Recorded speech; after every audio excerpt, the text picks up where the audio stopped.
এই শোনো না, আমাদের অন্ধবিশ্বাস চ্যানেলটি যারা এখনো সাবস্ক্রাইব করেননি, প্লিজ সাবস্ক্রাইব করে দাও। আর অল্প কিছু সাবস্ক্রাইবার হলে 1 লক্ষ পরিবার হবে। সবাই প্লিজ সাবস্ক্রাইব এবং বেশি বেশি শেয়ার করে দাও প্লিজ। আপনি নাকি সাবিহা আপুর বিয়ের দিন রাতেই দিনাজপুর যাবেন বিজনেসের জন্য? সত্যি? তন্ময় দীর্ঘশ্বাস ফেলল। গায়ে শার্ট নেই, সে সচরাচর উদম দেহেই ঘুমাতে অভ্যস্ত। আজ অরুর আর তার দেহতে ইন্টারেস্ট নেই। গম্ভীর মুখে তাকিয়ে আছে মুখের দিকে। বিছানা ছাড়তে ছাড়তে তন্ময় শুধালো। কে বলেছে? অরু একরোখা গলায় বলে গেল। তা তো ইম্পর্ট্যান্ট না, আপনি বলুন না সত্যি বলেছেন। তন্ময় মৃদু হাসল। তার সবেমাত্র ঘুম ভাঙা স্বর চূড়ান্ত হাসকি শোনালো। যাব আর আসবো, মাত্র 2 দিন। যা নাস্তা লাগাতে বল, আমি আসছি। অরু ঠায় দাঁড়িয়ে থাকলো, এক পাও নড়ল না। তন্ময় নিজের কাছে হার মানল। ওরকে দুঃখী সে দেখতেই পারে না, অস্থির অনুভব করে। আর ওর এমন ভূতা মুখ দেখে সে কিভাবে যেতে পারবে? তন্ময় এগুলো ওর দিকে, উদম বুকেই জড়িয়ে নিল শক্ত করে। আনমনা ভেবে উঠল সে। কি করতে হবে ওকে বুঝিয়ে শুনিয়ে দিনাজপুরে যেতে হলে? ওরু নিজেকে ছাড়িয়ে নিয়ে বেরিয়ে গিয়েছে দ্রুত পায়ে। তন্ময় বাথরুমে ঢুকলো, গোসল নিয়ে বেরিয়ে ছটপট তৈরি হয়ে নিল। সে এই বেলা করে অফিস যাবে। এমনিতেই বিয়ের শাদী নিয়ে সে কাজের পাহাড় জমেছে। ঘড়ি পড়তে নিতে দেখা গেল ওরু আবারও এসেছে, লাল মুখে দাঁড়িয়ে। তন্ময় অসহায় অনুভব করলো। এগোতে নিতেই ওরু ফের চলে যেতে উতলা হলো। মেয়েটা এত অবুঝ। তন্ময় আলগোছে হাত টেনে ধরলো। তন্ময়ের কাছে ওর অভিমানিনী রূপ বড় ভয়ঙ্কর। এই রূপ তার বিন্দু মাত্র সহ্য হয় না। গুনে গুনে কয়েকটি বার এই অভিমানের কবলে সে বৃষ্টিভাবে পড়েছে ইতিমধ্যে। অগত্যা এখন রীতিমতো ভীতি কাজ করে। ওরটার বয়স কম, ভীষণ অবুঝ। তবে বুঝিয়ে মানিয়ে নিলে আবার চট করেই তন্ময়কে বুঝে।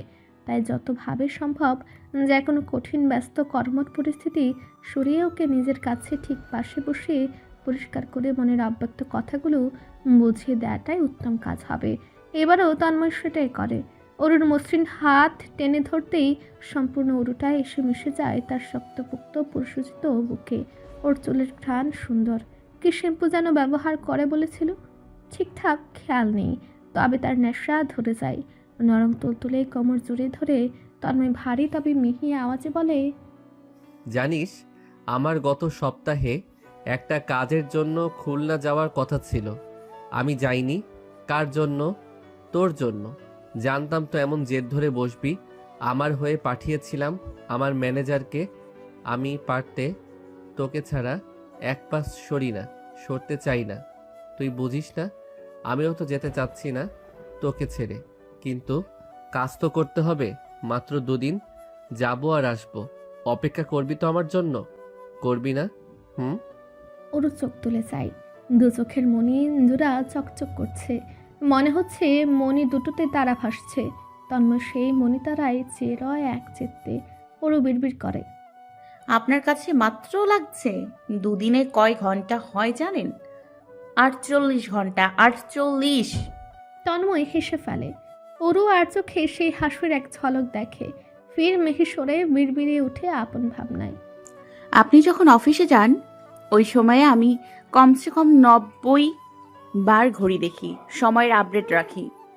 বারান্দায় কয়েকবার করে যাই দেখতে আপনার গাড়িটা এসছে কিনা। কান সজাগ রাখি যেন গাড়ির শব্দ মিস না করি। শুধুমাত্র আপনি কখন ফিরবেন এই আশায় বসে থাকি। আবার আপনি যখন পাশে আমার সাথে থাকেন আমার বিন্দু মাত্র আইডিয়া থাকে না সময়ের।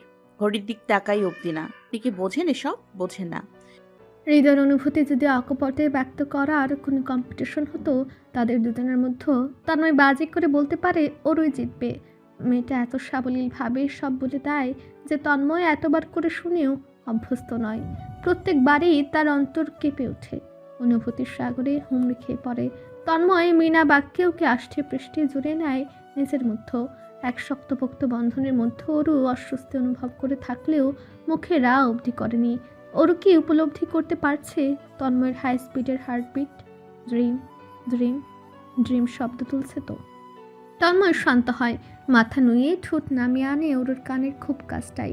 ওর কানের লতিতে বিন্দুর মতন লাল একটি তিল আছে। সেথায় ঠোঁট ছুঁয়ে দিয়ে তন্ময় শুধুই গাঢ় স্বরে, কাজকর্ম বাদ দিয়ে দিই তাহলে।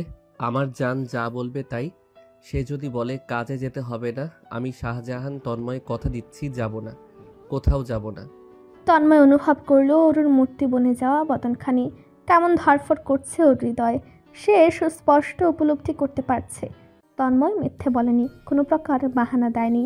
অরু যদি আরেকটি বার মুখ ফুটে বলে সে যাবে না, কোথাও যাবে না, অরুর নামানো হাত দুটো এবারে তার কোমর জড়িয়ে ধরে শক্ত করে মুখ গুজে বুকের মধ্যেখানে সেভাবেই বলে অস্পষ্টভাবে।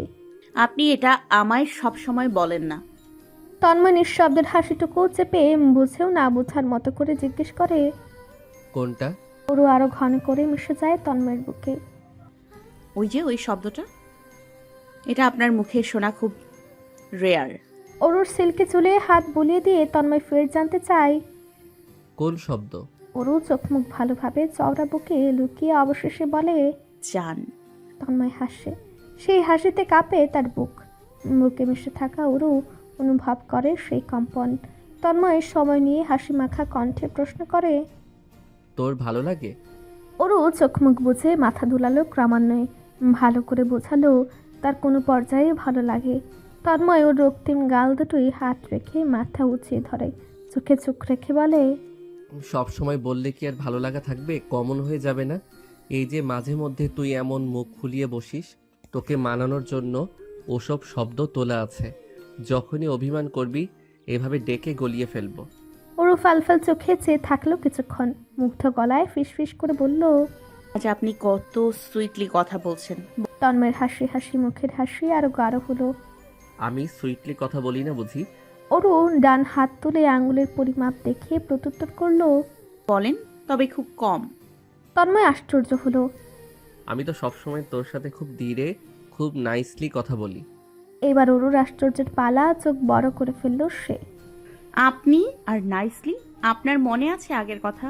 গম্ভীর মুখে তাকিয়ে থাকতেন, মনে হতো আমি আপনার পকেট মেরেছি, আর গম্ভীর গলায় ধমকে ধমকে আমার প্রাণ শেষ করে ফেলতেন। একটু, শুধুমাত্র একটু নাইসলি আদরের সাথে কথা বলেন, তাও রিসেন্টলি।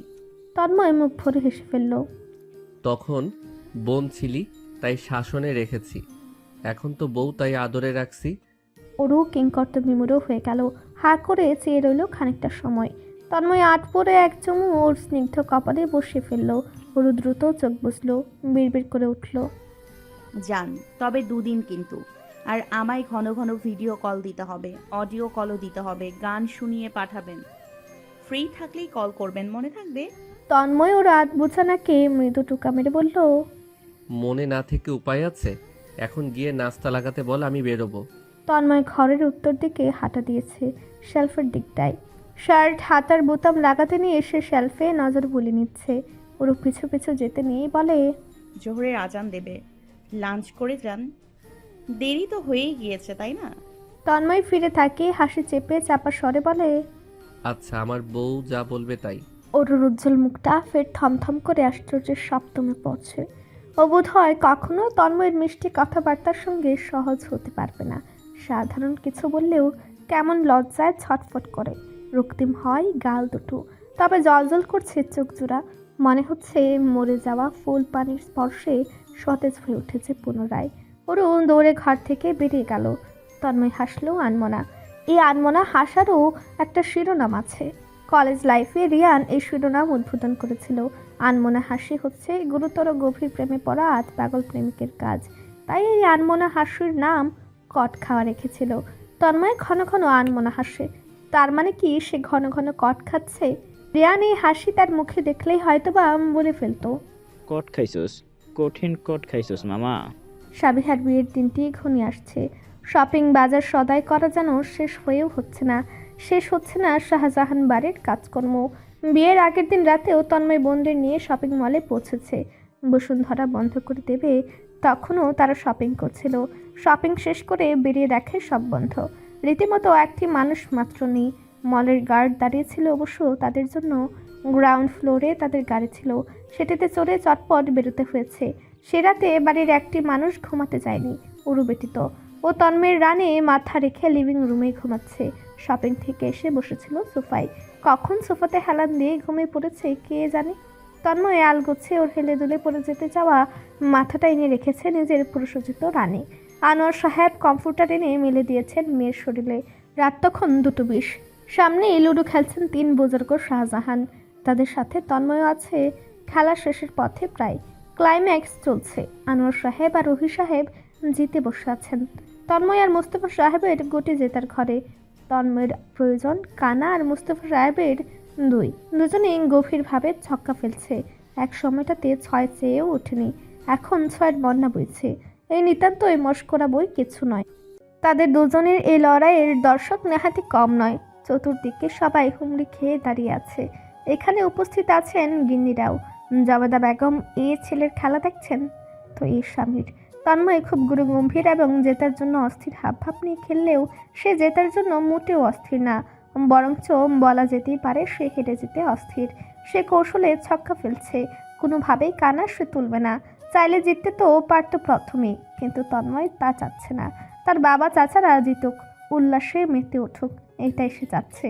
দেখা যাচ্ছে তন্ময়ের কানা ঘুরে যাচ্ছে বারবার। অবশেষে মোস্তফা সাহেবের 2 উঠল। আনোয়ার সাহেব সহ সকলে আনন্দে উল্লাসে মেতে উঠলেন। মোস্তফা সাহেব মোটেও উল্লাস করলেন না। চোখ জোড়া ছোট ছোট করে ছেলেকে কড়া চোখে দেখে নিচ্ছেন। তন্ময় হেসে ভ্রু তুলে শুধোয়, কি জিতে খুশি নন? মোস্তফা সাহেব গমগমে গলায় বলেন, মস্করা করছো? এই কেমন জেতা? তুমি ইচ্ছে করেই তো হেরে যাও। আমি কি ছোট শব্দ করে বাচ্চা বুঝবো না ভেবে রেখেছো? তন্ময় এবার শব্দ করে হাসলো। তার প্রাণোচ্ছল হাসির শব্দে মুখরিত বসবার ঘর। ওহির সাহেবও তাল মিলিয়ে হাসছেন। জবেদা বেগম ছেলেকে স্নেহের চোখে দেখে প্রশ্ন করেন, অ্যাপেল জুসটা তো তখন খেলি না, এখন আনবো? আনো। জবেদা বেগম রান্নাঘরের দিকে যাচ্ছেন। তন্ময় তাকালো নিজের কোলের দিকে। পুরো গুটিসুটি মেরে শুয়ে আছে, হাত পা ছড়িয়ে ছিটিয়ে শুতে পারছে না। এই কারণ ধরেই বোধহয় ওর হৃদয়ের মধ্যেখানে সূক্ষ্ম ভাঁজ পড়েছে। ঘুমের মধ্যেই অসন্তুষ্ট হাপিত্তেশ করতে ব্যস্ত। ও তো সচরাচর উত্তর দিকে মাথা দিলে পশ্চিমে পা রাখে। ঘুমের রুলস রেগুলেশনের উপর বুড়ো আঙুল দেখিয়ে দিয়েছে। রুবি হঠাৎ করে বলে বসলো, ও কিছুটা ওয়েট গেইন করেছে বোধ হয়। সুমিতা বেগম আদরের স্বরে মেয়েকে ছুতো ধরে বাঁকেন, খাওয়া দাওয়া নিয়ে খুব ঝামেলা করছে, এটা খাবে না ওটা খাবে না, আজ কোনো রকমের মাছ ছুঁয়েও দেখলো না। এই বাক্য শুনে তন্ময় মুখ খুলল। একই সময়তে আনোয়ার সাহেবও, এবং দুজনের কথার মানে একই দাঁড়ালো। কি খেতে পছন্দ করছে? প্রশ্ন করে চাচা ভাইপো চোখাচোখি করলো। মোস্তফা সাহেব হেসে ফেলেছেন। শব্দ করে হেসে আকাশ বলল, চাচু, তুমি তো দেখি নিজের দ্বিতীয় কপি মেয়ের জন্য পেয়ে গেছো। এতে অট্টহাসির রোল পড়লো। ওর ঘুম তবু ভাঙল না, তবে সে ঘুমের মধ্যেও মিটিমিটি হাসছে।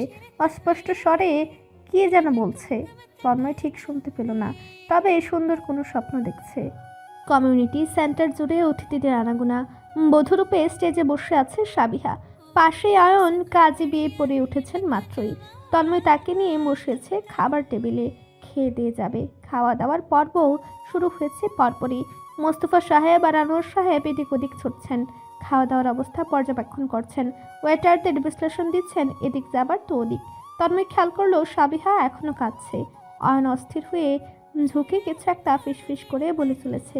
কান্না থামানোর অস্থির প্রচেষ্টা। অরুর চোখ রক্তিম, এক কোণে বসে আছে। সাবিহা কেবল বলার সময় কেঁদেছে, সাথে ভ্যা ভ্যা করে এই মেয়েও কেঁদেছে। কেঁদে কেঁদে বলেছিল, আপু তাড়াতাড়ি কবুল বলো, ভাইয়াকে আর কত অপেক্ষা করাবে? সাবিহা আর অয়নের যদি কোনো নাটক থাকতো, সেই নাটকের 1 নাম্বার ফ্যান হতো এই মেয়ে। সারাদিন ব্যাপী হাপিত্তেশ করে বেড়াতো। এখন যখন অবশেষে দুজন দুজনার হয়েছে চিরতরে, নিশ্চয় খুব খুশিও। ওরও এ যাত্রায় চাইল। ভেজা ভেজা চোখজোড়া দেখে তন্ময় আর অদূরে থাকতে পারল না। এগুলো ওর দিকে কাছাকাছি এসে ছুঁয়ে দিল ওর চোখের কোণ। এত কাদার কি আছে? পাশের বাসাতেই থাকবে, প্রত্যেক দিন দেখতে পাবি। ওর চোখ ফির ভেজে উঠল। পাশের বাড়িতে, আমাদের বাসায় তো নয়। বারংবার নিজেকে বোঝানো কথাটির বাস্তব রূপে এই কথা শুনে তন্ময়ের শান্ত করা হৃদয় ফের অশান্ত হলো। নিজেকে স্বাভাবিক রাখার এই তীব্র চেষ্টা যেন বিফলে যেতে উতলা। সাবিহাকে যখন সাজানো গাড়িতে তুলে দেওয়া হবে, তখন যেন আর স্বাভাবিক থাকা সম্ভব হলো না। সাবিহা বাবার পর এবার বড় ভাইয়ের বুকে মিশে কান্নায় মত্ত। তার হাউমাউ করা কান্না শুনে অস্থির হয় তন্ময়। পুতুলের মতন আগলে রাখা ছোট বোন যে কিভাবে এতটা বড় হয়ে গেল, এই তো বিয়ে দিয়ে দিতে হচ্ছে, সারা জীবনের জন্য অন্যের ঘরে করবে। এই বাস্তবতা খুব নিষ্ঠুর। তন্ময় দু হাতে আগলে নিল বোনকে, মাথায় হাত বুলিয়ে চলল ক্রমাগত। তার রক্তিম চোখজোড়া আজ আর লুকানোর কোনো পথ নেই। মোস্তফা সাহেব কেঁদে ফেলেছিলেন মেয়ের সাথে। অয়নের দু হাত ধরে প্রলাপ করছেন এখনো। অয়নের নিজের চোখজোড়াও ভেজা। সে বারংবার সবভাবেই আশ্বস্ত করে যাচ্ছে। এতে কি আর আশ্বস্ত হয় বাবা ভাইয়ের মন? এই নিষ্ঠুর যন্ত্রণা কোনো আশ্বস্ততায় শান্ত হয় না, শান্ত হয় সময়ের স্রোতে গা ভাসিয়ে। অবশেষে সাবিহাকে তন্ময় গাড়িতে উঠিয়ে দিল, তুলে দিল অয়নের দু হাতে। শাহজাহান পরিবারের সামনে দিয়ে গাড়িটা ধীরে সুস্থে চলে গেল। গ্রাউন্ড ফ্লোরে তখন সবাই অবশ হয়ে দাঁড়িয়ে। তন্ময় নিজেকে ধাতস্থ করে নিল খুব জলদি। মোস্তফা সাহেব নিস্তেজ হয়ে দাঁড়িয়েছিলেন। তন্ময় বাবাকে ধরল দু হাতে, কাঁধ জড়িয়ে গাড়িতে উঠিয়ে দিল। বারবার করে আদেশের মতন বলে গেল, এত মন খারাপ করছো কেন? পাশের বাড়িতেই তো, প্রতিদিন 4 বার করে দেখতে যাব। আনোয়ার সাহেব, ওহির সাহেবও গাড়িতে উঠে বসেছিলেন। এখনো কথাতে হেসে ওঠেন পালাক্রমে। মোস্তফা সাহেব সামান্য স্বাভাবিক হলেন। আকাশ উঠে বসেছে ড্রাইভিং সিটে। গাড়িটা সে টেনে বেরিয়ে গিয়েছে। বাকিরাও মিলেমিশে অন্য এক গাড়িতে উঠে বসেছে। তন্ময় সেই গাড়ির ড্রাইভিংয়ে বসেছে, অরু তার পাশের সিটেই। হাতে টিস্যু, মেকআপ গলগল্প করে পড়া চোখের জলে মিলে মিশে যাচ্ছে, তাই অবস্থায় অবস্থান করছে। এখনও নাক টেনে যাচ্ছে এক মনে, আর চোখে বারবার করে তন্ময়কে দেখছে খুব নিপুণ কৌশলে। ও পাশে থাকলে তন্ময় কখনো দীর্ঘ সময় মন খারাপ করে থাকতে পারবে না, সম্ভব না। শাহজাহান বাড়ির সকলেই কমিউনিটি সেন্টার থেকে ফিরে বসবার ঘরে খুঁটে গেঁথে বসেছে। থমথমে পরিবেশ বিরাজমান। ক্ষণে ক্ষণে নিস্তব্ধতা ভেঙে কান্নার শব্দ তুলছেন জবেদা বেগম। কান্নারত তাকে বাম হাতে নিজের বাম পাশে খুব যত্নের সাথে আগলে নিয়েছে তন্ময়। সে এখনও শুভ্র রঙের পাজামা পাঞ্জাবি পরে আছে, পরিবর্তন করা আর হয়ে ওঠেনি। এখনও জবেদা বেগমের মাথাটা দুর্বলভাবে ছুঁয়ে আছে তন্ময়ের চওড়া কাঁধ। তার মিহি কান্নার স্বর বড়ই যন্ত্রণার। তন্ময় সান্ত্বনার কথাবার্তা তেমন বলতে পারে না।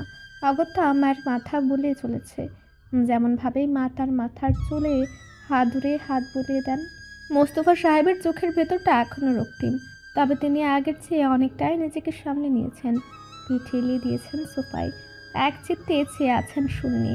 এই দৃশ্যে তন্ময় দীর্ঘশ্বাস ফেলে আগোচরে। পরপর অরুর খোঁজ করে তার দুটি চোখ। অরু সিঁড়িতে বসে আছে হাতে গাল রেখে, মুখে দুঃখিনী ভাব বানিয়ে রাখলেও ওর চঞ্চল চোখ দুটো বেইমানি করে বসে আছে। নাজুক সরল চোখ দুটো বোধহয় আর অভিনয় করতে পারছে না। সুন্দর চোখ দুটো সবার মুখের ভঙ্গিমা খুব আগ্রহের সাথে দেখছে। ওর চঞ্চল সেই দৃষ্টি এবারে ঘুরে এসে থেমেছে তন্ময়ের রসাত্মক চোখে। তন্ময়কে চেয়ে থাকতে দেখে ও হকচকে উঠে ক্ষণিকের জন্য। ফের চোখ দুটো ছোট ছোট করে দক্ষিণীর অভিনয়ে ব্যস্ত হয়ে পড়ে। তন্ময়ের হাসি পায়। কি বিশ্রী ব্যাপার, মেয়েটা তাকে নষ্ট করে ফেলেছে। না হলে এমন এক পরিস্থিতিতে হাসার মতন ছেলে এসেছিল কখনো না। নিত্যদিন এমনিতেও তো তার হাসি আসতো না। মানুষ কৌতুক করে হেসে গড়াগড়ি খেলেও সে থাকতো নির্বিকার মানুষ, তার মোটেও মজার মনে হতো না। তাহলে হাসবে কিভাবে? জোরপূর্বক? তো এখন তাকে দেখো, এই মেয়ের অনর্থক ব্যবহারে কথাবার্তায়ও সে বেশ হাসছে, পারছে না শব্দ করে হাসতে। কি আশ্চর্য! এমনও হয় হয়তো। এই যে হচ্ছে। ওরু উঠে এদিকে আসছে। আনোয়ার সাহেব বসে আছেন উত্তর দিকের দিওয়ানে, ম্যাগাজিন দেখছেন খুব চিন্তিত দৃষ্টিতে। ওরু তার বাবার পাশে গিয়ে বসেছে। এই সময়তে হঠাৎ করে খুব অপ্রত্যাশিতভাবে দুজন তার ফুরো পায়ে দুয়ারে এসে দাঁড়িয়েছে। বধূ বেশি সাবিহা আর তার পাশেই বর বেশি অয়ন। সাবিহা কাছে হেঁচকে তুলে, চোখ মুখ সাংঘাতিক লাল, মেকআপ নষ্ট হয়ে যুবথুবু দুর্দশা। অয়নও স্বাভাবিক নেই, চোখের ভেতরটা রক্তিম আর্দ্র। মোস্তফা সাহেব চমকে দাঁড়িয়ে পড়েছেন। তিনি দাঁড়াতেই সাবিহা দৌড়ে গিয়ে ঝাঁপিয়ে পড়ল তার বুকে। ধাক্কায় টাল মাটাল হয়ে কিছুটা পিছিয়ে গিয়েছিলেন মোস্তফা সাহেব, পড়ে যেতেই পারতেন, কিন্তু আগে তন্ময় উঠে গিয়ে দাঁড়িয়েছে মোস্তফা সাহেবের পেছনে, দু হাতে ধরে ফেলেছে বাবার দুর্বল কাঁধ। জবেদা বেগম কেঁদে কাছে যেতেই তাকেও জড়িয়ে নিয়েছে সাবিহা। তাদের কান্নার শব্দে উপস্থিত বাকিরাও কেঁদে ফেলেছে। তন্ময় অপ্রস্তুত, বিষণ্ণ অয়নের কাছে গিয়ে হাত রাখে কাঁধে। তার প্রশ্নাত্মক দৃষ্টি দেখে অয়ন ম্লান কণ্ঠে জানায়, ভাই সাবিহা কেঁদেই যাচ্ছে, কোনোভাবেই ওকে শান্ত করতে পারছিলাম না। আমি ওর কান্না সহ্য করতে পারি না, তাই নিয়ে এসেছি। অয়নের এই উক্তি শুনে আবেগে আপ্লুত অরু উড়ে উড়ে পদচারণে এগিয়ে এসেছে তন্ময়ের পাশে। অয়নের দিকে আদরে চোখে চেয়ে বিমোহিত স্বরে বলে, ভাইয়া তুমি কত ভালো, কত চমৎকার তোমার ব্যক্তিত্ব। মুহূর্তেই তন্ময়ের দু ভ্রু কুচকে আসে, তড়াক করে চায় পাশে। ওর মুগ্ধ চোখে তখনও অয়নকে বলে যাচ্ছে, আপুকে কত বোঝো তুমি ভাইয়া। আপু খুব লাকি তোমাকে পেয়ে, তুমিও লাকি আপুকে পেয়ে। তন্ময়ের ভ্রুদর মধ্যেখানের ভাঁজ আরও কয়েক ধাপে দৃঢ় ঘন হয়। মেজাজটা নষ্ট হয়ে গেছে। অয়ন ব্যাপারটা বুঝে আনমনে হাপিত্তেশ করে ওঠে। ওর উদ্বিগ্নতার সামনে থেকে আলগোছে সরে আসে। এতে ওর আগ্রহ বিন্দু মাত্র কম না। সে পিছু পিছু গিয়ে আরও কিছু প্রশংসার বাণী ঝাড়তে ব্যাকুল। তন্ময় খুব সন্তর্পণে ওর পথের মধ্যে বাদ সিধে দাঁড়ায়। মেয়েটা তো তাকে বড্ড জ্বালায়। এত মিষ্টি করে প্রশংসা করতে হবে কেন? অদ্ভুত তো। তন্ময়ের প্রেমিক হৃদয় তো এসব মানবেই না, এসব সইবে না। ওর সাথে সে কিছুক্ষণ কথাই বলবে না। অবুঝ মেয়ে মানুষ। ইতিমধ্যে সাবিহা বাবা মা ছেড়ে বড় ভাইয়ের দিকে এগিয়ে আসছে। তন্ময় এক হাতে আগলে নিল সাবিহাকে, মাথায় হাত বুলে দিল। সাবিহা কাঁদতে কাঁদতে ওরকেও একসময় টেনে নিয়ে এলো তাদের দুজনের মধ্যে। তিনজনকে একত্রে দেখে আকাশ, রুবি আর দীপ্ত ছুটে এসেছে। কাকে ধরে কে কাঁদছে অজানা, তবে উপস্থিত মেয়ে জাতের সবগুলো কাঁদছে। তন্ময় আশ্চর্য, হতবিহ্বল। এই কিছুক্ষণ আগে ওরও হাসছিল লুকিয়ে লুকিয়ে, আর এখন এমনভাবে কাঁদছে যেন ওকে শ্বশুর বাড়ি তুলে দেয়া হচ্ছে। কেঁদে কেটে অস্থির ওকে দেখে সাবিহাও নিজের কান্না ভুলে বসেছে। ব্যগ্র হাতে আদুরে কণ্ঠে ওরকে শান্ত করতে ব্যস্ত। কাহিনী কেমন মুহূর্তে উল্টে গিয়েছে। আকাশ কিছুক্ষণ আগেও বেশ আবেগপ্রবণ হয়ে পড়েছিল, তবে এখনকার ঘটিত কাহিনী দেখে সে সন্দিহান এবং দ্বিধাগ্রস্ত। কিছুক্ষণ আগের যত্নের আবেগ ঢেলে দেয়। অয়ন এই অবস্থা দেখে মন খারাপ করে বসে। খুব মিহি গলায় না চাইতেও এবেলায় বলে বসে, ভাইয়া সাবিহা থাকুক। অয়নের বলতে দেরি সাবিহার তৎক্ষণাৎ থমথমে কণ্ঠে চিৎকার করতে দেরি হয়নি। না। এতটুকু বলে থামল সে। মেয়ে গেল সকলের দৃষ্টি অনুভব করে। নাক টানল, হেঁচকে কমে এসেছে, তবে গলার স্বর ভেঙে বসেছে। কণ্ঠে নমনীয়তা, লাজুকতা। মাথা নুয়ে এসে মিনমিনে ভাবে বলল, বলছিলাম যে মানে। তন্ময় হেসে ফেলল শব্দ করে। তার হাসির শব্দে পালা দিয়ে হাসলো বাকিরাও। অয়নের ম্লান মুখখানা কেমন প্রাণোচ্ছল হয়ে উঠল মুহূর্তেই। মনে হলো বাগিচার নেতিয়ে যাওয়া ফুলটা আচমকা ফুটে উঠেছে। তন্ময় ছোট বোনের মাথা বুলিয়ে আশকরা দেবার ভঙ্গিতে আহ্লাদের স্বরে বলল, যা, যখন মন চাইবে আসবি, আর না হয় আমরাই যাব নিয়ম করে 3 বেলা। অয়ন সঙ্গে সঙ্গে পাখির মতন সুর তুলল, জি ভাইয়া, রোজ 10 বার করে আসুক, আমার কোনো আপত্তি নেই, বরঞ্চ খুশি হব। মোস্তফা সাহেব সন্তুষ্ট হলেন বোধহয়। মুখের থেকে কালো ম্যাঘ সরেছে। তিনি গম্ভীর তবে নরম কণ্ঠে উন্নয়ের সুরে বলেন, সাবিয়া যখন আসতে চাই ওকে আসতে দিও। ভদ্রলোক থামলেন একটুর জন্য, বাকি কথাটুকু মিনমিনে স্বরে বললেন। তবু সবাই পরিষ্কার শুনতে পেল। কৃতজ্ঞ থাকবো। অয়ন চমকায়, বড্ড বিমূঢ় হয়ে পড়ে। চিন্তা চেতনা হারিয়ে দ্রুত এগোয় সামনে। মোস্তফা সাহেবের হাত দুটো আগলে ধরে বলে, বাবা, আপনি এভাবে বলবেন না। সাবিহা আপনাদের মেয়ে। আমি ওর স্বামী হয়ে গিয়েছি বলে ওর আমার থেকে পারমিশন নিয়ে এই বাড়ি আসতে হবে? এমন কিছু কখনো হবে না। ও সারাদিন আসুক, যখন তখন আসুক, শুধু আমাকে জানালেই হবে। আর যখন তখন আমিও চলে আসব, এই পারমিট দিলেই হবে। মোস্তফা সাহেব মুগ্ধ হলেন, আবেগে হলেন বড়। অয়নের হাতের মধ্যেখানে থাকা তার হাত দুটো সামান্য নড়ে ওঠে। অবশেষে তিনি হাত উঠিয়ে রাখেন অয়নের ডান কাঁধে। তার কৃতজ্ঞতা, মুগ্ধতা সবে একটিমাত্র পদক্ষেপে অনুভব করা যাচ্ছে। অয়ন সবার থেকে বিদায় নিয়ে সাবিহার হাত ধরে বেরিয়ে গিয়েছে। জাবেদা বেগম অবশ্য মেয়ে জামাই আপ্যায়নের জন্য উতলা হয়ে গিয়েছিলেন, কিন্তু অন্যদিকে তার মেয়ে জামাই মেয়ে নিয়ে বেরিয়ে যেতে উতলা। সেখানে তার আর কি করার। ক্লান্ত দেহে তন্ময় ঘরে এসে পৌঁছালো। পাঞ্জাবির উপরের কোটি খুলতে নিয়ে এগুলো বারান্দায়। বারান্দার দরজা খোলা। মধ্যরাত তখন। গাঢ় কুয়াশা পড়েছে। বাতাসের স্পর্শেও কনকনে ঠান্ডা। বাইরে বিয়ের বাতি এখনো মিটমিট করে জ্বলছে।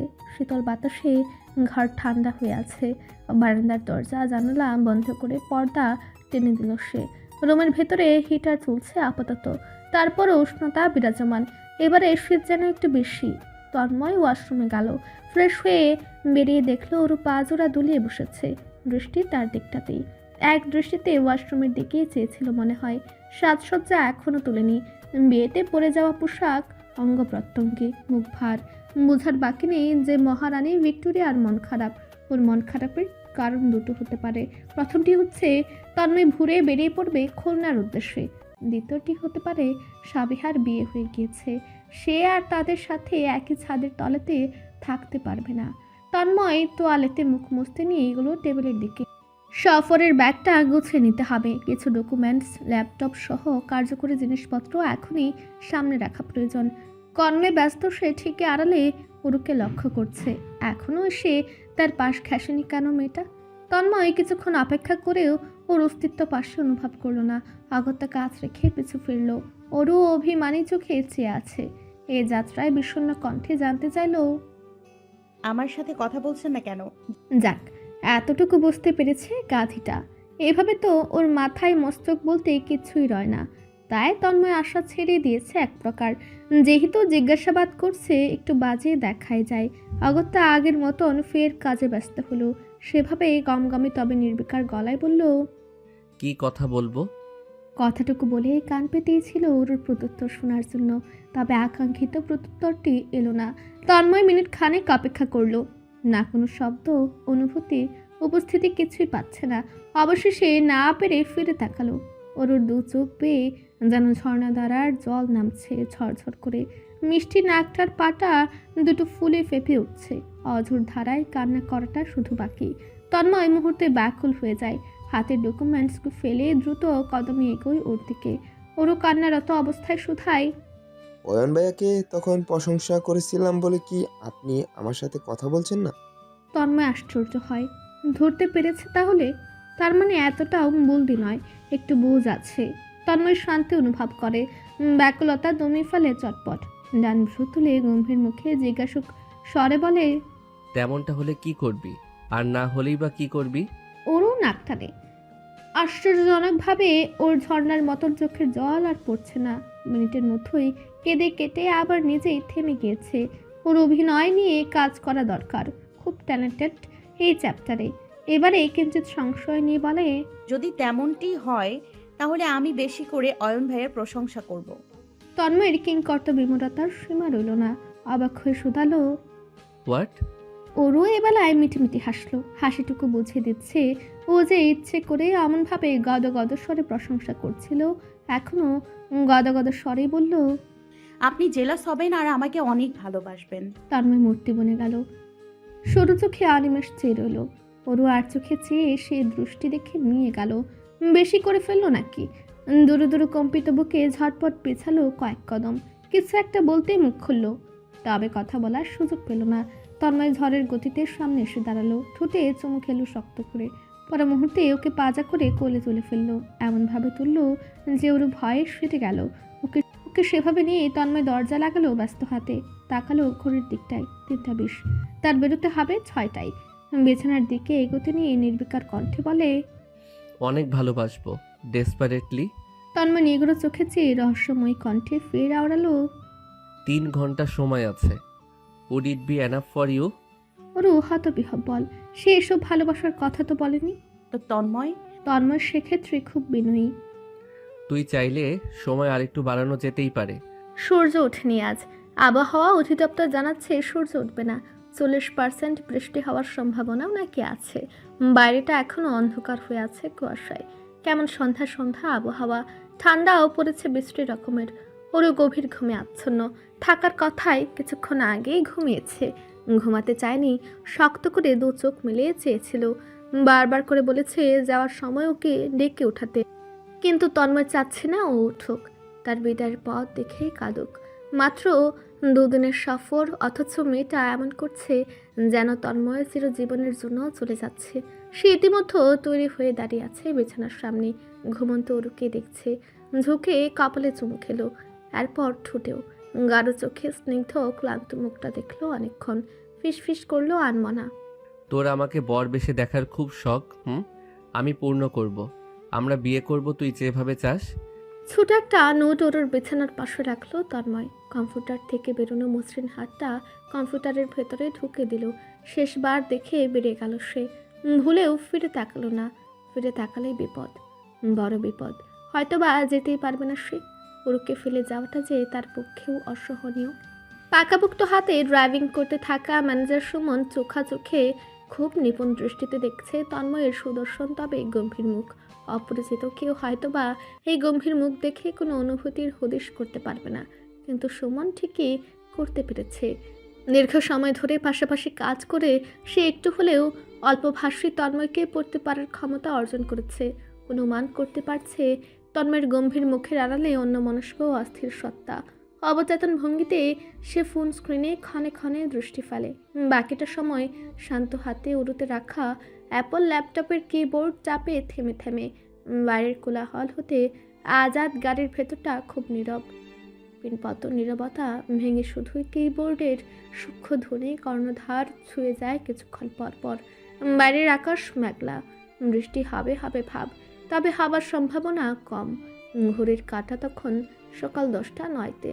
তন্ময় নাস্তা করেনি শুনেছে সুমন। জাবেদা বেগম দুয়ারে দাঁড়িয়ে বারবার করে ছেলেকে খাওয়াতে ব্যাকুল ছিলেন। সুমন তো তখন শাহজাহান বাড়ির তোরগোড়াতেই দাঁড়িয়েছিল। ঠিক দেখেছিল তন্ময় কেমন উপরে চাইছে। সুমন কিছুটা আন্দাজ করতে পারছে তন্ময়ের অস্থিরতা কাকে ঘিরে রয়েছে। এ সময় এসে আয়নায় চেয়ে চাপা স্বরে বলে, স্যার ব্রেকফাস্ট করে নেবেন কি? তন্ময় প্রত্যুত্তরে শুধুই শান্ত চোখে চেয়েছে। সে চাউনি পড়তে পারে সুমন তখন নিজেই নিজের মুখ বন্ধ করে ফেলে। আর সে একবারই খাওয়া দাওয়ার দুর্বল প্রসঙ্গে যাওয়ার সাহস করে না। দুটো ধারালো তীক্ষ্ণ বাক্য ছুড়ে মারলেই সুমনের ফাঁকে মন বিষদে জর্জরিত হবে। এমনিতে মানুষটা ভদ্র স্বল্পভাষী, তবে মেজাজ খারাপের সময় 2-4টি তেতো কথা মুখের উপর শুনিয়ে দেয়। সুমন সেই তেতো স্বাদ পেয়ে শুধরেছে। নিজ ইচ্ছেতে কখনো সেই তেতো কথা শুনতে চায় না। তন্ময় অবশেষে ল্যাপটপ বন্ধ করে গা এড়িয়ে দেয়। সেটে মাথাটা এলিয়ে 2 চোখ বন্ধ করে নেয়। ডান হাতের আঙ্গুলগুলো ব্যস্ত হয় কপাল রোলতে। তার মাথা ধরেছে বৃষ্টিভাবে। রাতে তো ঘুমায়নি, সাথে ওর ভাবনা আরও ব্যথা বাড়িয়ে তুলেছে। মেয়েটা এমনভাবে মন খারাপ করেছে যে তন্ময়েরই এখন মেজাজ খারাপ হচ্ছে, অস্থির লাগছে। অবচেতন মনের ইচ্ছে করছে সুমনকে বলতে, গাড়িটা ঘুরিয়ে ফেলো, বাড়ি ফিরবো। আপন মনে সে দীর্ঘশ্বাস ফেলে। এ সময়ে পার্সোনাল ফোন খানা বেজে ওঠে। ফোন তন্ময়ের পাশে ছিল নজরবন্দি, সহজেই দেখতে পাই। ওর ছবি স্ক্রিনে ভাসছে। ছবিটা সাবিহার মেহেন্দি অনুষ্ঠানের। 2 হাতে মেহেদি দেখিয়ে হাসছে ক্যামেরায় চেয়ে। তন্ময়ের নামের অক্ষরটি ফাঁকে সাদা তালুতে সুস্পষ্ট। তন্ময় হঠাৎ করে আজ এবং এখন খেয়াল করলো তার ফোনে ওর নাম্বার ওরু দিয়ে সেভ করা। সেদিন রিয়ানের ফোনে দেখেছে রিয়ান খুব সুন্দর একটা নিকনেম দিয়ে সোহানের নাম্বার সেভ করেছে। তখন অতটা না ভাবলেও এখন ভাবছে। সে কখনো অন্য কোনো নাম দিয়ে সেভ করার চিন্তা ভাবনা করেনি। তবে আজ হঠাৎ করে মনে হচ্ছে শুধু ওর নামটা মানাচ্ছে না, অন্য কিছু দিতে হবে। তন্ময় কল রিসিভ করে ফোন কানে ধরে। আনমনে ঠোঁটের কোণেতে দীর্ঘতা বাড়ে। ফের সিটে মাথাটা এলিয়ে দেয়। চোখ বন্ধ করে অরুর কণ্ঠে অভিমানের ছোঁয়া। তন্ময় ভাই। তন্ময় নিঃশব্দে হাসে, প্রত্যুত্তরে নাকমুখ শব্দ করে। বড্ড ভারী আর গভীর শোনায়। ওরও কাঁদো কাঁদো গলার স্বরে বলে, আপনি আমাকে না বলে চলে যেতে পারলেন? তন্ময়ের ঠোঁটের হাসি চওড়া হয়। বন্ধ চোখে ছটপট এঁকে নেয় অভিমানে ভেজা মুখখানি। দুষ্টুমি করেই বলে সে, পারলাম তো। অরুর কণ্ঠে স্পষ্ট অবিশ্বাস। আপনি আবারও মজা করছেন? জানেন আমি কত কষ্ট পেয়েছি। তন্ময় মিহির স্বরে বলে, জানি না তো, না বললে কিভাবে জানবো? ওরও চুপ করে যায়, নাক টানছে, হয়তো কাঁদছে। তন্ময় হেসে যায় নিঃশব্দে।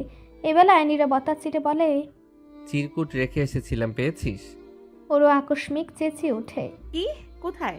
তারপর ওর পদচারণের ধ্বনি ভেসে আসে। হয়তোবা হন্য হয়ে চিরকুট খুঁজছে। তন্ময় ফোন কানে ধরে এসে আনন্দে অপেক্ষা করে। ওরও বোধহয় পেয়েছে।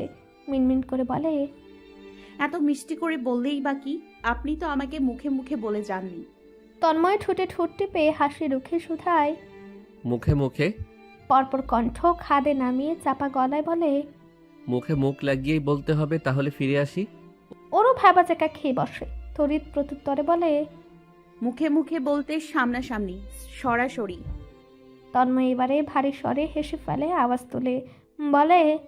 ও, ভুলে বুঝেছি তাহলে। সুমন নিজেকে গুটিয়ে নিচ্ছে। সে অবাক হতেও ভুলে গেছে, আর চোখে দেখছে তন্ময়ের নরম মুখ। এতক্ষণ কেমন গম্ভীর হয়েছিল, আর যেই না বউ কল করেছে অমনি সব গম্ভীরতা শেষ। তবে একদিকে ভালো হয়েছে, সুমন বেঁচেছে।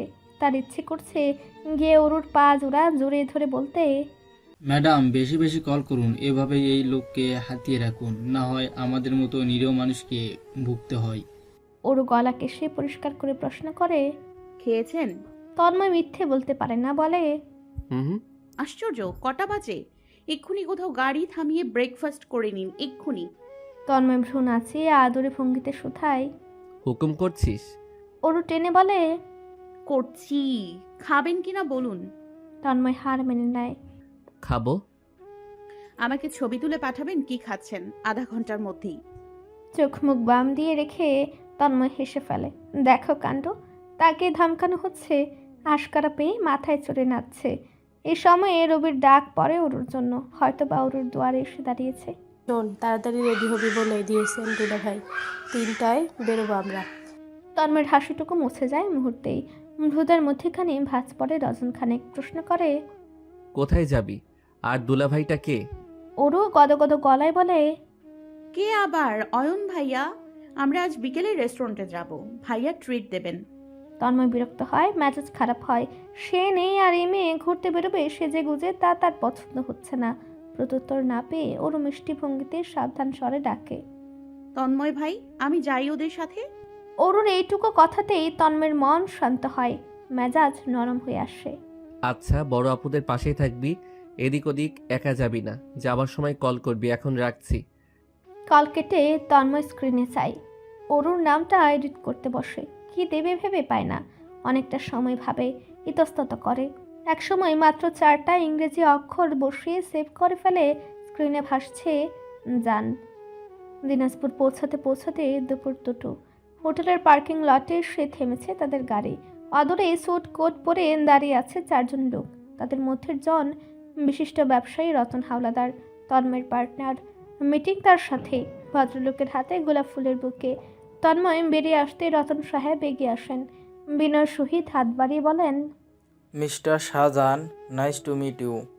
তন্ময় হাত মেলায়, প্রত্যুত্তরে বলে। Nice to meet you as well mister Howlader. Hopefully you are doing great. বুকেটা 2 হাতে এগিয়ে দিতে দিয়ে রতন সাহেব হেসে বলেন। অ্যাবসলিউটলি। তন্ময় বুকে নেয়, এরপর সুমনের হাতে ধরিয়ে দেয়। রতন সাহেবের সাথে কথা বলতে বলতে এগোতে থাকে হোটেলের দিকে। রতন সাহেব লাঞ্চের অফার করেন। দুপুর যেহেতু একসাথে খাওয়াও হবে, সাথে ব্যবসায়িক আলাপ। তন্ময় বিনয়ের সাথে রাজি হয়।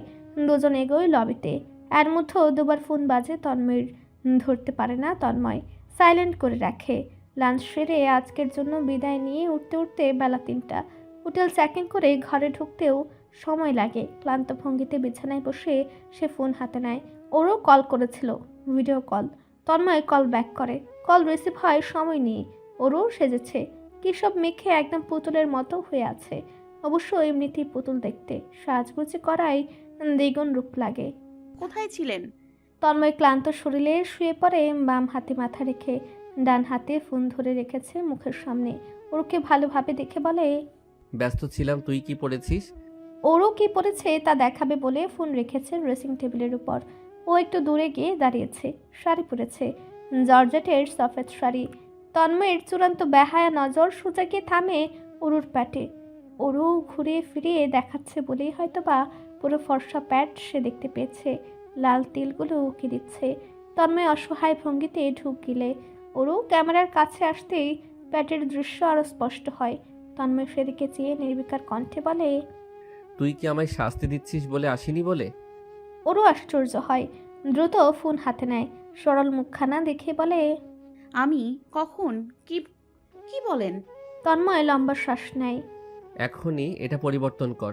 কামিজ পরে যাবি, আর নাইলে যাবার দরকার নেই তো। ওরও হতভম্ব হয়ে থাকলো। হলো কি? শাড়ি ভালো লাগছে না? তন্ময় নিগুড়ো চোখে চেয়ে বলে, ওই ভালো, আমি এসে দেখব, যখন তখন পড়িস। এখন চেঞ্জ কর ফাস্ট ফাস্ট। ওরও হতাশ। সময় নেই তো। যাওয়ার দরকার নেই। ওরু নাক মুখ ফুলিয়ে চেয়ে আছে। তন্ময় ওই আদরে মুখে চেয়েও ছাড় দেয় না। অগত্যা ওরু ভিডিও কল রেখেই কামিজ নিয়ে ওয়াশরুমে ছুটে। আর মধ্যেও তন্ময় শার্ট খুলে ফেলেছে। তার গরম লাগছে। এই মেয়েটা তাকে শান্তি দিবে না, তার শপথ করে রেখেছে বোধহয়। ওরু শাড়ি পরিবর্তন করে কামিজ পরেছে সিল্কের। ভূতা মুখে সে আওড়ায়, আপু কত সময় নিয়ে কষ্ট করে পরিয়েছিলেন, বাকিরাও শাড়ি পরেছে। তন্ময়ের কাট কাট প্রত্যুত্তর। ওরা পড়লে পড়ুক, তুই পড়বি না। ওরু অভিমানী চোখে চেয়ে বলে, দূরে গিয়ে আপনি আরো কঠিন হয়ে গেছেন। কখন থেকে ধমকাচ্ছেন? তন্ময় মুহূর্তে নরম হয়ে যায়, কণ্ঠ আরো নরম হয়। ধমকাচ্ছি না। কখন বেরোবি? ওরু গুমরা মুখে বলে, এক্ষুনি। আচ্ছা যা, সাবধান, ওকে? ওরও মাথা দোলায়। তখনই দীপ্তর ডাক পড়ে, দরজায় করাঘাত করছে। ওরু বলে, যাচ্ছি। হুম। পার্টনারের সাথে পরদিনের মিটিং শেষ করে সাথে সাথেই তন্ময় ঢাকার উদ্দেশ্যে রওনা দেয়। বিশ্রামও নেওয়ার প্রয়োজন বোধ করে না। ঢাকা পৌঁছাতে পৌঁছাতে রাত 10টা বাজবে বোধ হয়। সুমন গাড়ি চালাচ্ছে। আবহাওয়া ভালো না, সম্ভবত ঝড় বৃষ্টি হবে। আবহাওয়া অধিদপ্তরও তাই সংকেত করছে। তাদের ফেরার রাস্তাটা একটু এলোমেলো, তার উপর খুঁতখুঁতে অন্ধকার। রাস্তায় গাড়ি কম, মানুষের তেমন যাতায়াত নেই। সুমন FM ছেড়েছে। 9.0-তে প্রোগ্রাম চলছে। প্রোগ্রামটি হচ্ছে অজানা মানুষের মনের মানুষের জন্য রিকোয়েস্টেড গান প্লে করা। তন্ময় বিরক্তি নিয়ে চাইল সুমনের দিকে। সুমন শুকনো হেসে বলল, স্যার ব্যাপারটা কিন্তু রোমান্টিক। তন্ময় কপাল কুঁচকে বলে, রোমান্টিকে কি আছে এখানে? রোমান্টিক না বলতেছেন? এই যে প্রিয় মানুষটাকে ছোট মেসেজ দিয়ে মনের অনুভূতি বোঝাতে যেই গান ছাড়তে বলে আর তা চলে, এটা রোমান্টিক না? এর চেয়ে রোমাঞ্চকর কিছু আছে? তাহলে আর রোমান্টিক কি? তন্ময় দৃষ্টি নামায়, চায় ল্যাপটপে। সুমন জবাব না পেয়ে ভাবে এই বুঝি প্রত্যুত্তর আর আসবে না, কিন্তু আসে। হঠাৎ করে তন্ময় জবাবে বলে, চোখে চোখ রাখার চেয়ে রোমান্টিক কিছু হয় না। সুমন জবাব দিতে চাইলো, তখনই সে খেয়াল করে সামনে থেকে হঠাৎ করে ব্যাপুরা ভঙ্গিতে ছুটে আসছে হলুদ রঙের ট্রাক। ট্রাক বোধ হয় ব্রেক ফেল করেছে। ঝড়ের ব্যাগে ছুটে আসছে চোখের পলকে। বিকট শব্দে বজ্রপাত ঘটে খুব কাছাকাছি। ঝুম তবে ধারালো বৃষ্টি নামে। বৃষ্টির শব্দে আলোড়ন হয় চতুর্দিক জুড়ে। হলদেটে দানব আকৃতির ট্রাকটি এলোমেলো গতিতে তেড়ে আসছে বৃষ্টি মেখে। ট্রাকের সামনে দুটো বাতের সূক্ষ্ম আলো এসে ছুঁয়েছে তন্ময়ের থমকানো মুখ। তীক্ষ্ণ বৃষ্টি চোখে লাগা গাড়ির আলোতে বন্ধ হয় চোখের পাতা। এক মুহূর্তের জন্য মনে হয় এই যেন ধার্যমান মরণ ডাক। এই যেন পৃথিবীর অন্যতম নিষ্ঠুর সত্যের বাস্তব রূপ তার সামনেই। সেই মুহূর্তে তন্ময়ের পকেটের সেলফোন বেজে ওঠে এবং বেজে চলে বিরতিহীন। তড়িৎ চোখ মেলে যায় তন্ময়। ওদিকে ড্রাইভিংয়ে বসা সুমনের হাত দুটো ভয়ে বরফের মতো জমে আছে হুইলের উপর। মরণ ভয়ে মস্তিষ্ক শূন্য, মাত্রাতিরিক্ত বরফ হয়ে গিয়েছে চোখ দুটো। মুখের ওঠা নামার গতি নেই, শ্বাস বন্ধ, নড়ছে না, কিচ্ছুটি করছেও না।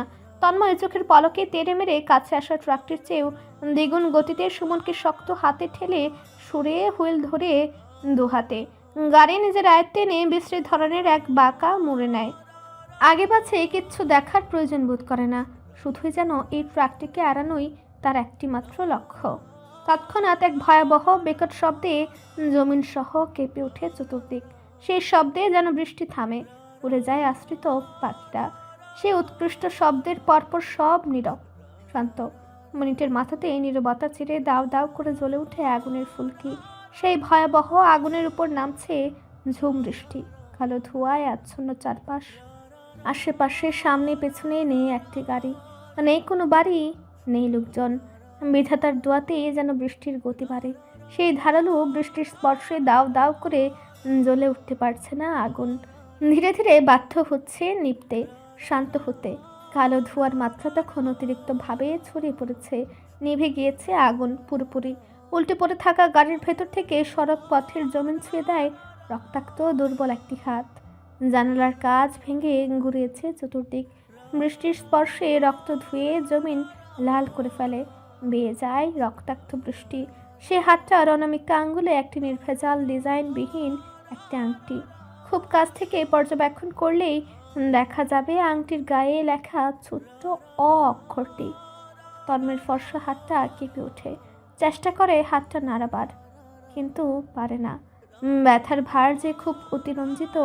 কিঞ্চিত জ্ঞান থাকা তার কপালের রক্ত বেয়ে ছুঁয়েছে আধ বোঝা চোখ, তারপর ঠোঁট, এরপর গলা বেয়ে শার্ট। নিভু নিভু চোখের পাতায় নিজের পরিবার ব্যতীত কেউ নেই। বাবার গম্ভীর তবে আহ্লাদি মুখ, মায়ের আদরে মুখ, আর আর ওর অভিমানে ভেজা মুখ, টলমলে চোখ আর ওর কণ্ঠের ডাক। তন্ময় ভাই। তন্ময় ডান চোখ বেয়ে গড়ায় এক ফোঁটা অশ্রু জল। সে জল গাল বেয়ে গড়ায় গলায়। ফোনটা ফের বেজে ওঠে, বাজতেই থাকে। সুমন জ্ঞান হারিয়ে মাথা বেঁকে পড়ে আছে, রক্তে ভেসে যাচ্ছে ওর মাথা। তন্ময় রাত বোঝা চোখ জোড়াও ধীরে ধীরে বন্ধ হতে চায় চিরতরে।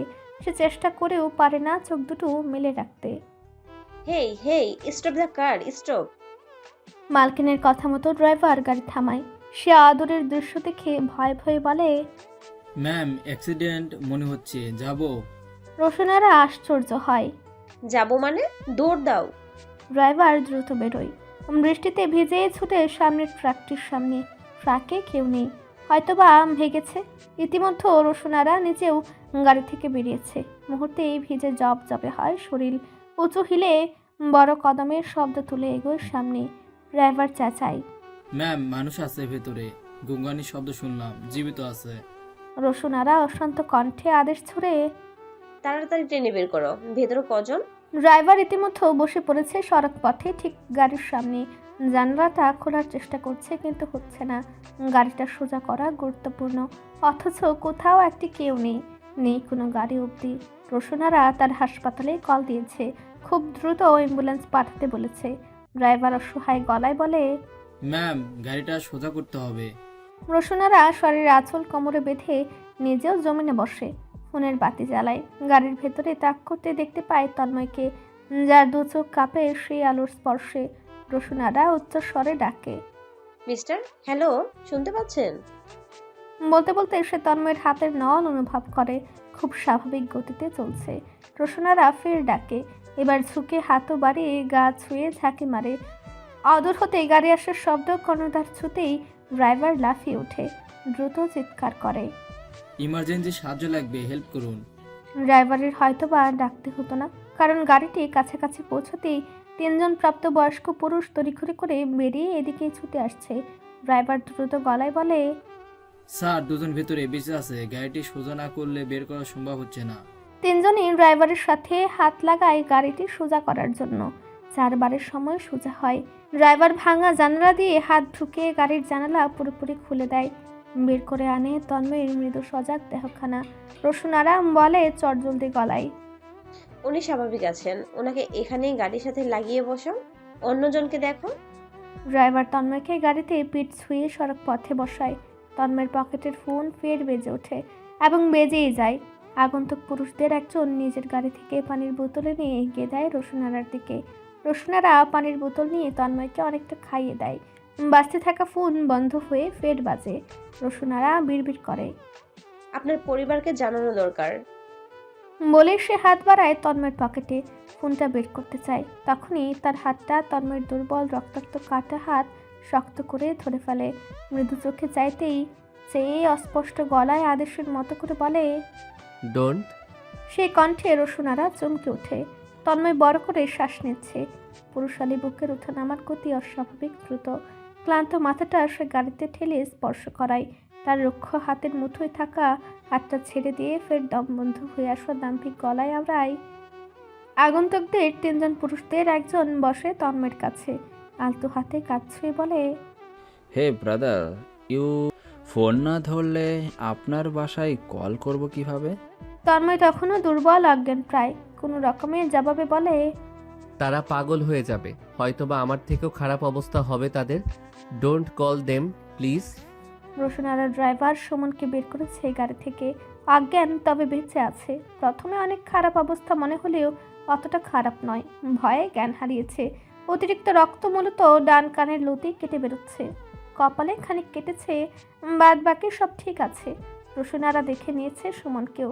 বৃষ্টির জল চোখে পড়তেই ও পিটপিট করে চোখ মেলে চায়। তন্ময়ের থেকে ভালো অবস্থা শরীরের। কিছুটা সজাগ হয়েই ও পাগলের মতো ডেকে ওঠে। স্যার স্যার বলতে বলতে সুমন হাঁটুতে হেঁটে দ্রুত তন্ময়ের সামনে আসে, বিচলিত কণ্ঠে ডাকে। স্যার স্যার অ্যাম্বুলেন্স ডাকুন তাড়াতাড়ি। তন্ময় সময় নিয়ে থেমে থেমে দুর্বল প্রত্যুত্তর করে। অ্যাম্বুলেন্স লাগবে না, হসপিটাল চলো। এইভাবে বাসায় যাওয়া যাবে না। রোশনারা দ্রুত বলে। আমাদের হসপিটালের কাছে, চলুন আসুন। আগন্তুক পুরুষদের দুজন মিলে তন্ময়কে ধরে তুলে লম্বা চওড়া সুঠাম গতরের তন্ময়কে আর চোখে অবলোকন করে। তখনও সুমন দুর্বল পায়ে পিছু নিতে নিয়ে অস্পষ্ট গলায় বলে, বড় স্যারকে জানাই স্যার, নাহলে পরে আমাকে মেরে ফেলবে। তন্ময় সে অবস্থাতেও গম্ভীর গলায় ধমকে সুরে আওড়ায়। তোমার বড় স্যার মারার আগে আমি তোমাকে মেরে ফেলবো সুমন। এমন এক পরিস্থিতিতেও রোশনারার কেন যেন হাসি পায়।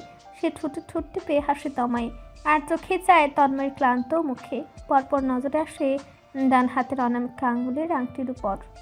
সুমন থমথমে মুখে দাঁড়িয়ে আছে, কপালের এক কোণে গ্রিন স্ট্রিপ লাগানো। কিছুক্ষণ আগেই ডাক্তার তার ছোটোখাটো আঘাতটুকুর ওপর ওষুধ লাগিয়ে দিয়েছেন।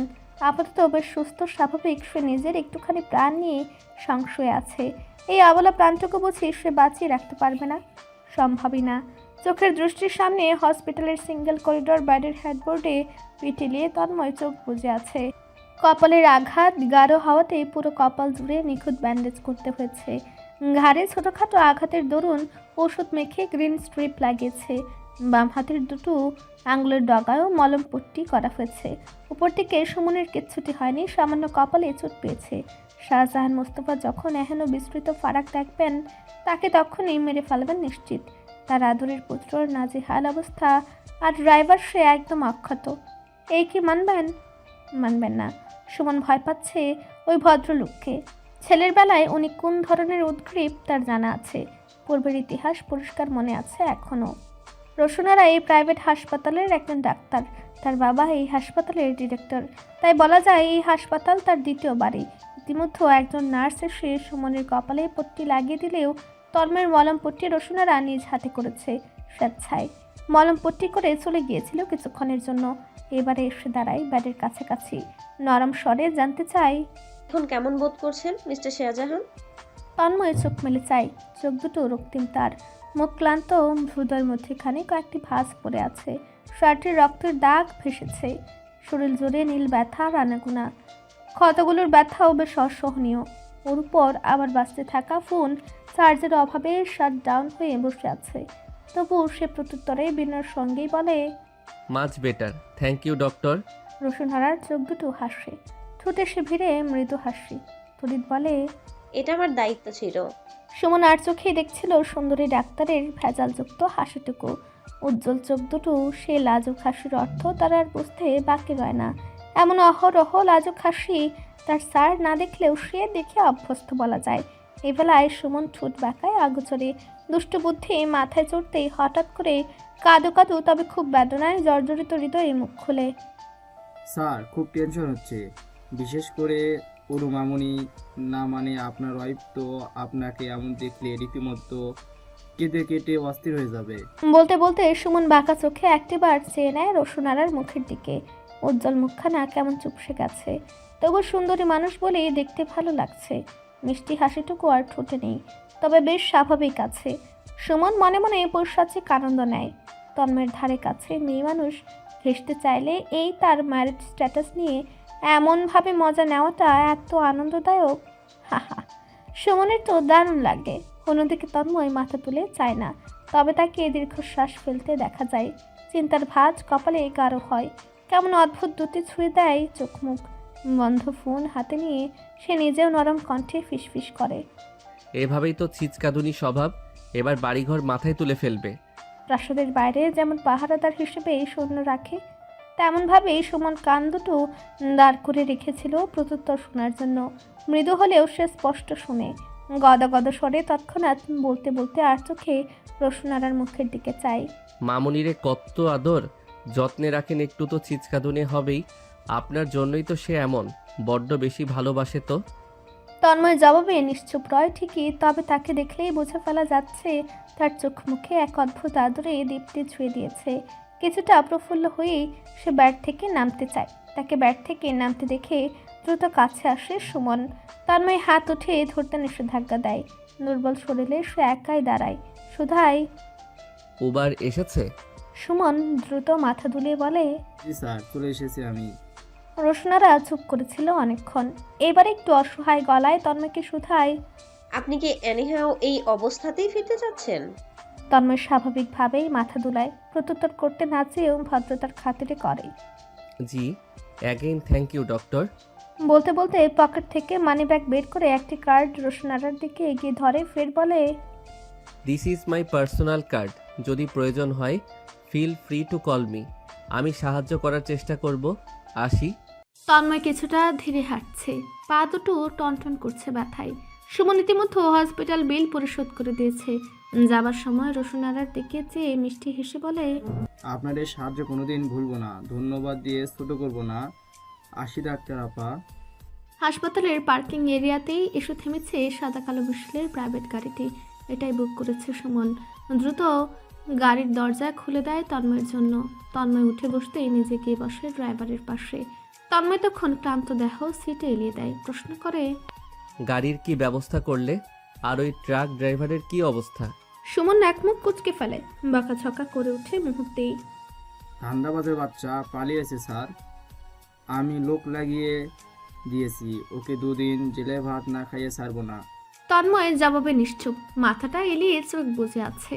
গাড়িটা চলছে সাধারণ ব্যাগে, গড়ে গড়ে বৃষ্টি হচ্ছে। সাথে সাথে রাস্তায় শব্দ তুলে গাড়ি চলেছে আপন গতিতে। গাড়িটা শাহজাহান বাড়ির সদর দরজা দিয়ে যখন ঢুকেছে তখন রাত 1:30। ধীরে ধীরে বৃষ্টি নেমে যাচ্ছে তখনও। দারোয়ান চাচা বাড়ির দোরগোড়ায় দাঁড়িয়েছিলেন। গাড়িটা দেখা মাত্র ভদ্রলোক অত্যন্ত উত্তেজিত কণ্ঠে বড্ড জোরে সুরে চেঁচিয়ে ভেতরে জানিয়ে দিলেন তৎক্ষণাৎ। তন্ময় বাবা আইছে, তন্ময়ের বাবা আইছে। সুমন এহেন কাণ্ডে হাঁক চোকালো। তার স্যার তো বলে আসেনি, তাহলে অপেক্ষা কিসের? নাকি অ্যাক্সিডেন্টের খবর কোনোভাবে জেনে গিয়েছে? তন্ময়ের প্রশ্নতক দৃষ্টির সম্মুখে সুমন দুর্বল বড়। স্যার কিচ্ছুটি বলি নাই, আল্লাহর কসম।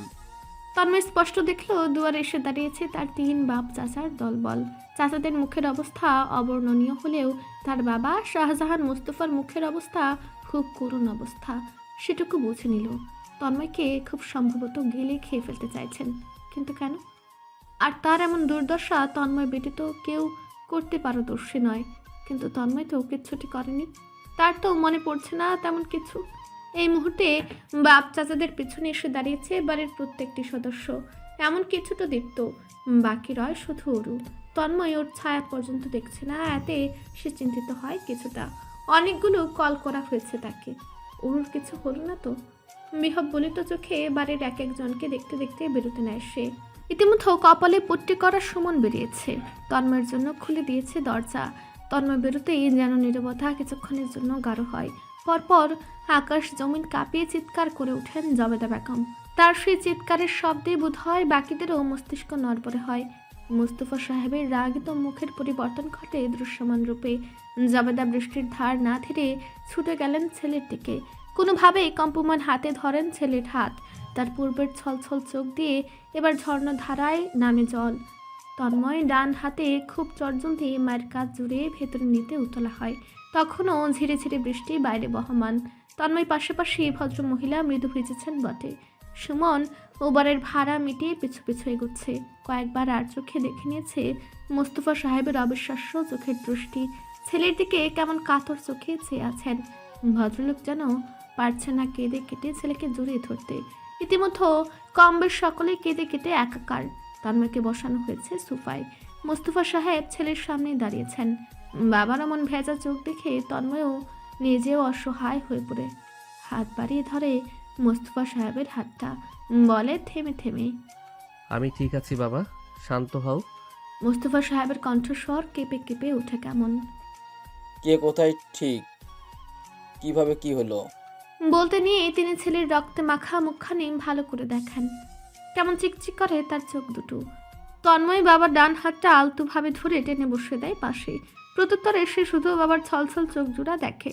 জাবেদা বেগমকে সামাল দিচ্ছেন মুফতি বেগম, সুমিতা বেগম। তারাও কেঁদেছে, তবে মায়ের চেয়ে নয়। মা তো মা। অন্যদিকে দীপ্ত পারছে না তন্ময়ের কুলে চড়ে কাঁদতে। ওকে জোরপূর্বক আকাশ কুলে এক প্রকার জাপটে আটকে রেখেছে। তন্ময়ের ধারে কাছে ঘেঁষতে দিচ্ছে না। আনোয়ার সাহেব চিন্তিত কণ্ঠে শুধান, কিভাবে কি হলো বাবা? তন্ময় বেশ স্বাভাবিকভাবেই বলে, অ্যাক্সিডেন্ট হয়েছে চাচ্চু, তবে আলহামদুলিল্লাহ তেমন কিছুই হয়নি আমার। চিন্তা করো না, শান্ত হও। মোস্তফা সাহেব তাকালেন সুমনের দিকে। পরিপূর্ণভাবে এই ঘটনা শুনতে আগ্রহী বোঝায়। সুমন জড়সড় হয়ে যায়, রোধ হয়ে আসে কণ্ঠনালী। তবু কোনো রকমই মুখ খুলে সবকিছু পরিষ্কার করে বলে। এতে রুষ্ট হয় ৩ শাহজাহান। তারা ওই ড্রাইভারের নামে মামলা দেবেন, ওই গাড়ির মালিকের নামে দেবেন। প্রচণ্ড রাগে তারা ট্রাক ড্রাইভারের গোষ্ঠী উদ্ধার করতে ব্যাকুল। তন্ময় আশেপাশে খুব করে নজর রাখছিল। ওরকে সে এখনো দেখেনি, ওর স্বরও শোনা যাচ্ছে না। অবশেষে সে জিজ্ঞেস করে বসে, নিয়মিত ভালোবাসার গল্প শুনতে এবং পড়তে আমাদের অন্ধবিশ্বাস চ্যানেলটি সাবস্ক্রাইব করে পাশে থাকা বেল আইকনটি ক্লিক করুন। ধন্যবাদ সবাইকে।